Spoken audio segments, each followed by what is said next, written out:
Hey, thanks for reaching out. By the way, as I was reading your email, you are a bright star in the future. Your email is really good. You're a good writer. So kudos to you for what it's worth from the old librarian.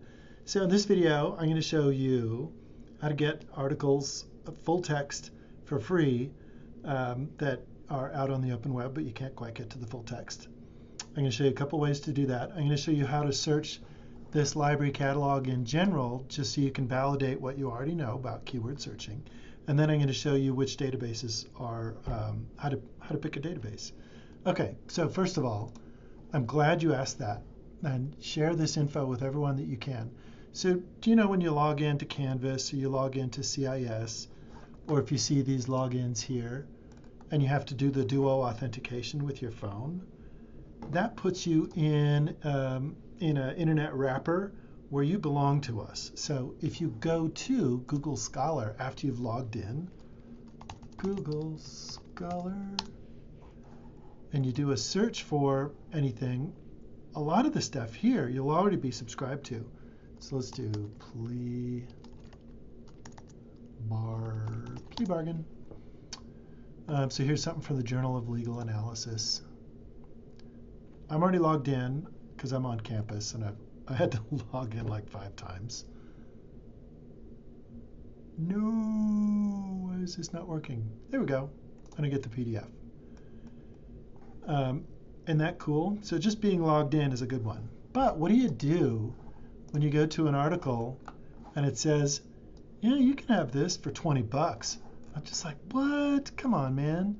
So just seriously. So I go to the title of the article, or you can get the document object identifier. That's in the citation. This one doesn't have it's a DOI. At any rate, get something. Then when you go to the advanced catalog search from the library catalog, which looks across, gosh, I don't know, 70 million articles, you can put the title or a fragment of the title in quotes, and that'll make all of those letters in one long string something that's being searched for. And then when you do a search, there's the article. Ooh, this one even had supplemental material. That's pretty cool. And then you can go and get full text access to that. If all else fails, feel like you reach out to me and say, hey, I can't find this one in a citation. Faculty do it, so you should too.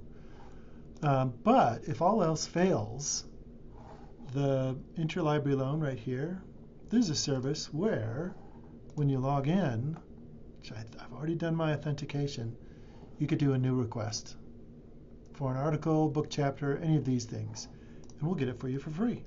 And if these get requested often, then we end up buying them. So it's actually a good way to give us data by using this service. Absolutely free for you. So next tip, library catalog search tip. So the front search engine is okay, but I always go to advanced. So I'm going to look up plea bargain. But you know that keywords out on the open web sometimes get you things that you weren't looking for. But in the library catalog and the databases, it only looks up the letters that you're looking for. So if I don't know if it's plea bargain or plea bargained or plea bargains or plea bargaining, I could just put a little star, and then it will look for all those iterations. So for example, I could do, in the second line, I could do drug star, and it would get drug, drugs, drugging, I suppose. For what it's worth, we got to put this in quotes.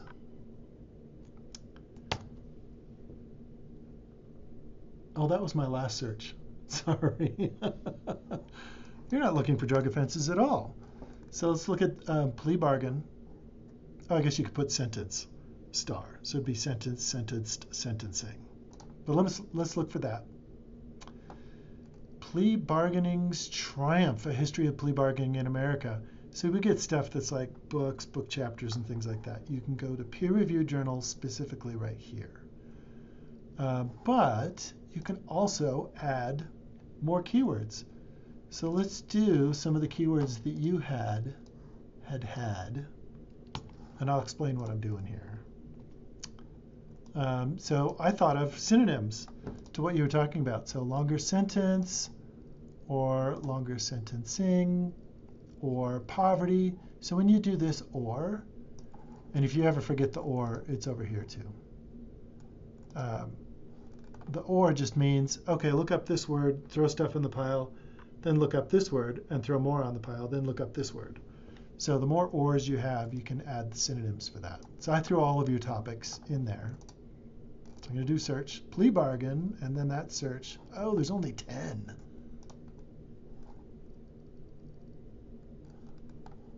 Hey, cool. Oh, we're probably looking inside the United States, aren't we? So this is, oh man, there's like all sorts of stuff. So what you can learn is if the keywords are going to work or not. Seems like this is not fantastic. So what we could also do is we could say, I only want to find stuff that has plea bargain in the title, and then sort through it that way. So then we have 68. So plea bargain is a tactic that is also scrutinized by qualitative and quantitative data. So it could be that you could find a lot of stuff in here without looking for those other keywords. I'll send you my list of keywords though, and you can cruise through here. Oh, that one looks pretty good. Measuring the creative plea bargain. So there's access to the article that way too. And you can just see which database is your favorite. Speaking of databases, how do we pick the best databases for what we're looking for? I want to see the article. Oh, too late. I'm closing it. Sorry. Okay. How do we choose databases? If you go into the databases, there's like 450 or so of these. So you can go by type. You can go by name. So if you know, one of them is actually called Criminal Justice Database or something like that. But you can go in by subject. So you can go in this way. So if you're interested in, so for example, you want to look up things related to sociology, so like socioeconomic status and plea bargaining, you could go to a sociology database that way. Or if you wanted to look for like interventions for recidivism, or if you wanted to go straight to criminology. These are my two top ones. They're both from the same vendor. I'm embarrassed that it shows my last search. It should be de-identified. All the information that you look for, it'll save form information on your browser, but it never follows through to the database. Let's try a plea bargain. Plea bargain.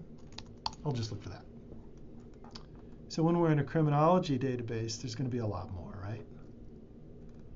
And we can do peer-reviewed scholarly journals only.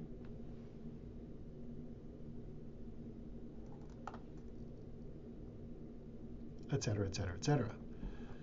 How do we find the best databases? Well, there's a lot of different directions you can go, but I have a guide for you, and I'll put this in the link as well. So all the librarians on campus will put together guides like this and edit them all the time. I don't know if mine is listed here for criminology, so you have to search for it. Just search criminology, and then I have a database. I have my recommended databases. So here's the two that I already showed you. I showed you the library catalog, but I love sociological abstracts that talks about population studies. PsycInfo is great for individual and group psychology. So if they're looking for like recidivism and causes, this is a really good one, PAIS. And as an added bonus, since you're familiar with databases, this is public policy. So this is like people arguing for pro and con. But let me show you Scopus. If you want the article that's been cited the most, I'll do plea bargain again. And I'm looking for it specifically in the article title. What's the most cited article of plea bargain of the last 35 years? Well, you can go in and sort by the number of times cited.